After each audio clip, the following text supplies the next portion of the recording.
Hello and welcome back to Atypical Stitches Guide to Cross Stitching. This is episode 3 and we're going to be talking about cross stitch hoops right now. And I'm using that as a very broad statement and I'll explain why. I also want to mention that for anyone who's cross-stitched before and is coming back for a reminder, a hoop is very personal. I've found some people really like large hoops. I found people like me prefer smaller hoops. Some people prefer frames. Some people prefer no hoop at all. I call those people witches. It's just not okay. I just can't understand it, but it doesn't matter. It's fine. We'll talk about it. So a cross-stitch hoop, traditionally, you're going to see it in a picture and it's going to be very much like this. This is a very small one that I just found for very, very inexpensive. It's made out of balsa wood and metal and they're like $5 at a craft store if they're huge. I think this one was $1.50 and that's Canadian. So I think that's 25 cents American. I don't know. I'm not good on conversions. Regardless, these are really, really accessible and affordable. And they're useful for a lot of reasons. So like I said, this one's very small and I'm probably going to make a Christmas ornament using it. And that's the main reason that a lot of people like them. You can make your project, leave it in there, and hang it on the wall. It's perfect for that. Now, the reason I don't particularly like them is because they're really slippery. So a hoop, when we load it, and we're going to talk a little bit more about this when I talk about cloth preparation, you're going to load your fabric in the inner ring and you're going to set the outer ring on top of it. So here I actually still have my fabric that's been hanging around since I made the first video. So if I were to put this natural colored Aida on top, I would push the hoop over it, and usually I have to loosen it a lot more. And you're going to kind of form a drum. In fact, that's how I know that it's tight enough, is that if I can make a good sound, that's how I like my fabric. But as I'm pushing and I'm pulling, you'll see even doing this, you can see how it's starting to loosen in the hoop. And it starts to become looser and looser, and then I have to tighten it. And then I do some more, and then it gets looser and looser. And it's just really annoying, and it drives me crazy. So there are plenty of people that love wood hoops. I am not one of them. I have more recently moved to plastic hoops. And there's a number of reasons why. So plastic hoops are slightly more expensive than wooden hoops. So for example, I think this one was $5 Canadian at Michael's, and it's a 4-inch hoop and it's my preferred size. We'll get into size at some point soon. And so I think the wooden hoop of the same size is probably going to be $2 less. This hoop, people are less likely to leave a project in and hang on the wall.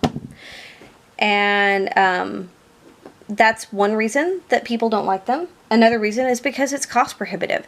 If you're just getting into a craft and you look up and you find a 10-inch hoop, which is not my preference, and it's $15, and the wooden hoop next to it is $6, you're probably going to go for the $6 one because you don't know if you like this craft yet. And so when I have customers who ask me about which kind of hoop, I always tell them buy wooden first. And then once you find the size that you like, then buy plastic. Because you don't know, you might love a 3-inch hoop. You might hate it. And so if you're going to buy more than one hoop, I would recommend buying wooden. If you know what you like, you're going to buy plastic, or I recommend plastic. Now, the other reason I really like plastic is it's more durable. This sucker is hard to break, and it has this really cool little ridge inside it. So when I put this together with my fabric, it's going to slip over, and it's going to take a little bit of force because it has to get that ridge in. But once it's there and I tighten, it takes a lot more work to loosen this fabric than it did in the balsa wood. I also find that plastic hoops go a lot tighter easily. I think it might be this, this screw is just a lot more finger friendly. So now that I've got it tight, I can push on this and you can see that there's a little bit of loosening. Once it gets to a certain point, it doesn't loosen anymore. And so I can keep doing this entire area without it continuing to loosen. Now, that's also part of the size. I have found that as soon as I go past, say, a 6-inch hoop, which would be about here, the fabric loosens a lot faster and a lot easier. And I really like good tension. Like I said, if I can't do this, it is not tight enough. So because a larger hoop loosens so much faster, I prefer to do even like larger pieces in a 4-inch hoop. And so I'll just put it up on the corner, I'll work that 4 inches, I'll move it around until it's done, and then I'll press the whole item. Now there are other options, and I've got one. This is a snap frame. And I'm going to zoom out, and you're going to see a little bit of my edges of my books. And I apologize for that. Oh, I got it without them. Good.